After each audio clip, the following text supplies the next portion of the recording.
The sounds of Ice Cube hitting fancy glasses made Ada feel more and more worried. Even though it was Adekule's birthday dinner, he seemed distracted. He wasn't paying attention to the delicious meal Ada had cooked or the guests around. Instead, he kept looking around the room with a sly grin on his face. Ada looked to where Adekule was glancing and spotted her. Uche, the new marketing assistant at Adenkule office, sat opposite him, and Ada could hear their laughter. She seemed to have a lively energy that Ada felt like she lacked these days. She was juggling being a mother of two and managing their house. As the evening went on, Ada found herself in conversation that felt forced, while Uche kept touching Adekule's arm as they laughed. When the guests left, a heavy silence filled the dining room. "Who was that woman?" Ada finally asked, her voice tense with suspicion. Adekule, jolted from his thoughts, glanced at her with a hint of annoyance. "Uche, she's the new marketing assistant at work." "And what about the way you touched her and looked at her?" Ada questioned. Adekule sighed, his tone becoming patronizing. "Ada, don't be silly. You're just tired." But the doubt had been planted in Ada's mind. Days turned into weeks, with Adenkule spending late night at the office, missing dinners, and a great distance started growing between them. The expensive gifts he used to give his wife Ada started appearing on Uche's desk, according to office gossip that reached Ada. One day, feeling really upset, Ada decided to talk to Uche. She found her at a trendy cafe, looking confident while sipping on a smoothie. "Are you Uche?" Ada asked, sounding surprisingly calm. Uche looked up, a bit surprised, and smiled politely. "Yes, that's me. And who are you?" "I'm Ada," she said, her name feeling heavy. "I am Adenkule's wife." Uche's smile disappeared. She narrowed her eyes. "Oh, Adenkule's wife?" There was a tense silence. Finally, Uche spoke. "Listen, if you're worried about some office flirting, you shouldn't be. Adenkule and I are just friends." Ada stared back. "Are you sure? Because it looks more than that to me." Suddenly, the cafe door chimed and Adekule walked in, looking nervous. His eyes moved between Ada and Uche, his face turning pale. "Ada, what are you doing here?" he asked, sounding desperate. "We were just talking," Ada said, her voice steady but filled with tension. "About your friendship with Uche here." Adenkule anger replaced his previous nervousness. "This is crazy, Ada. I can talk to my friends wherever I want." Their argument attracted attention and people nearby started whispering. Ada felt humiliation burning inside her, stronger than her anger.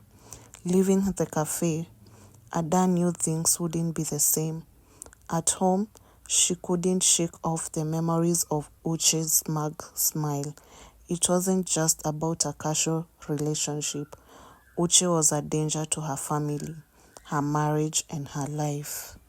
As days went, the tension in the house grew thicker. Adenkule blamed Ada for causing a scene. Their children sensed the tension and withdrew into their room, silent and distant.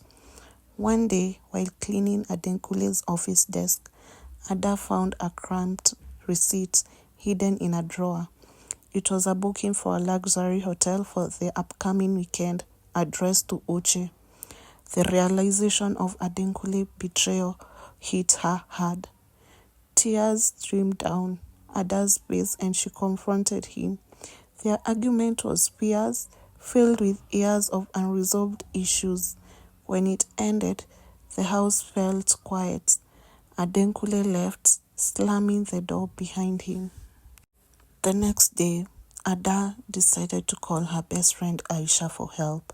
Aisha, who was a successful lawyer, saw Ada's tear-streaked face and understood right away what was going on. As they sipped hot tea, Ada told Aisha everything, showing her the hotel receipt as proof. Aisha, always practical, advised Ada not to rush into a divorce. "Think about it, Ada," she said firmly. "You have kids and have got life. Don't let him take that away. Fight back." Aisha's word made Ada feel determined. She wouldn't let herself be pushed aside like she didn't matter. This was her home, her life, and she wouldn't let Uche, a younger woman, ruin it. The next day, Ada took action. Aisha introduced her to a top divorce lawyer, a tough woman who didn't back down.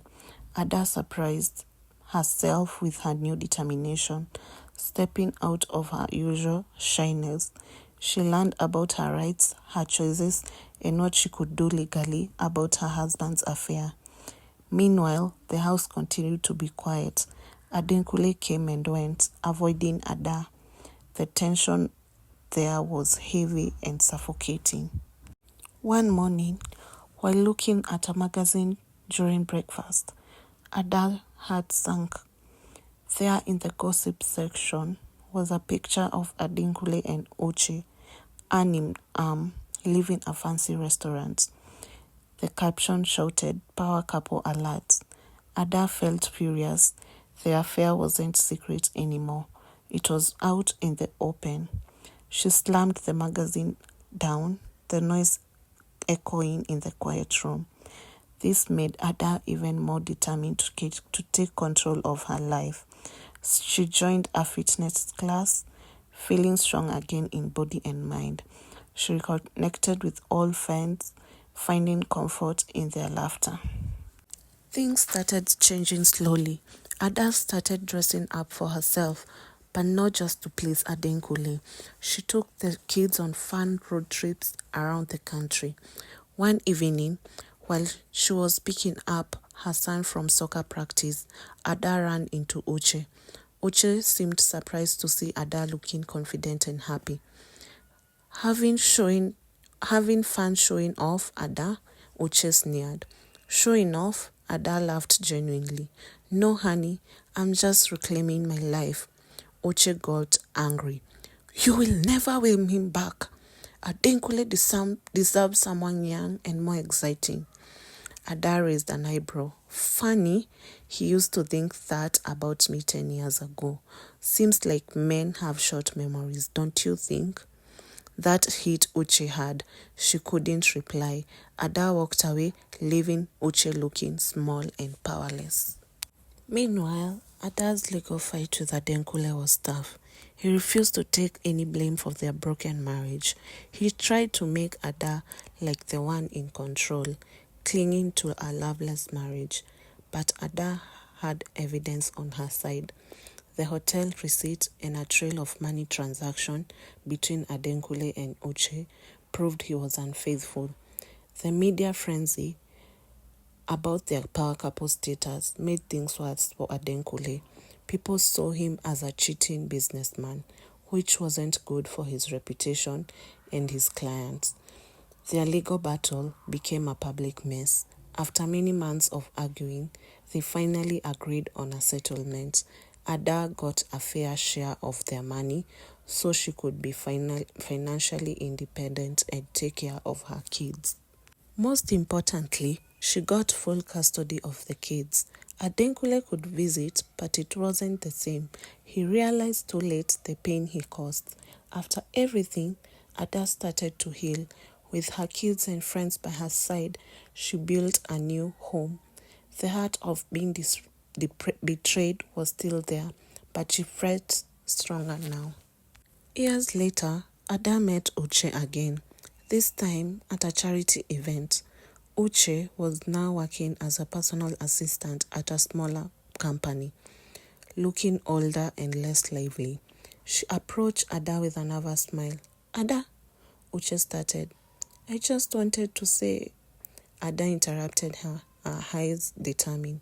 "There's nothing to say, Uche. You lost, but I found myself." With that, Ada walked away and went to her friends who were also at the charity event. Ada continued flourishing on her own. Her love for fitness grew into a passion. She became a certified instructor, teaching women not just about exercise, but also about finding a community and healing. The once shy woman had become a symbol of strength, inspiring others with her story. One day, Aisha, Ada's best friend, visited her studio with a surprise. Aisha introduced Femi, a tall, dark, and kind man who worked as a lawyer specializing in business law. Femi reached out his hand and Ada shook it. Feeling a bit unsure, his friendly smile made her feel comfortable. Over the next few weeks, they grew closer. They shared stories, laughed together, and sometimes just enjoyed each other's company without saying much. One evening, after dropping off the kids at a sleepover at Aisha's place, Ada and Femi had a date night at the balcony, looking at the city lights. "You've done something amazing here, Ada," Femi said, sounding impressed.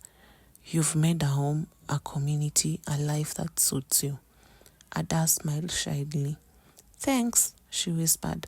"I couldn't have done it without a strong man like you and my friend Aisha." Femi leaned closer, looking into her eyes. "And maybe," he said softly, "there's space for a strong man in your life too." Ada felt a mix of excitement and fear at the thought of opening up to love again. But seeing the sincerity in Femi's eyes, it gave her hope. With a deep breath, Ada looked at him. "Maybe," she said, smiling a little. They talked through the night, the city light making everything feel magical. As dawn approached, Ada made a decision. Despite her past, she was ready to love again. Life went on with new experiences and dreams shared between them. Femi became an important part of her life, offering love and support. The kids, at first unsure, quickly grew fond of him, finding comfort in his gentle presence. One sunny afternoon, as Ada was taking her kids out for a picnic, a familiar car pulled up. It was Adenkule, looking regretful and longing. He walked up to Ada nervously. "Ada," he said, his voice strained. "I know it's been a long time, but I just want to see my kids." Ada felt a mix of emotions. This man who had hurt her so much now seemed like a distant memory, a part of the past. "The kids are busy right now. I'm about to take them for a picnic," she replied calmly. "But if you want to see them, you can be coming during weekends. Only 2 days a week." Adenkule looked around, seeing the happy scene, the children laughing and playing, and the family together. He felt a pang of jealousy, realizing that he had lost his family. He tried to say something else but couldn't find the words. Defeated, he started walking back to his car. As the car drove away, Ada felt a sense of closure. There was no anger, just peace. She had faced her challenges and became stronger. She had built a life that was truly hers. Looking at her family in the warm sunlight, Ada realized that her love had come back to her in different ways. She had found her happiness, not in a fairy tale, but in her own strength. That's the end of my story today. I hope you enjoyed listening. Please click the subscribe button and like the video, and also comment and share. Thank you. Bye.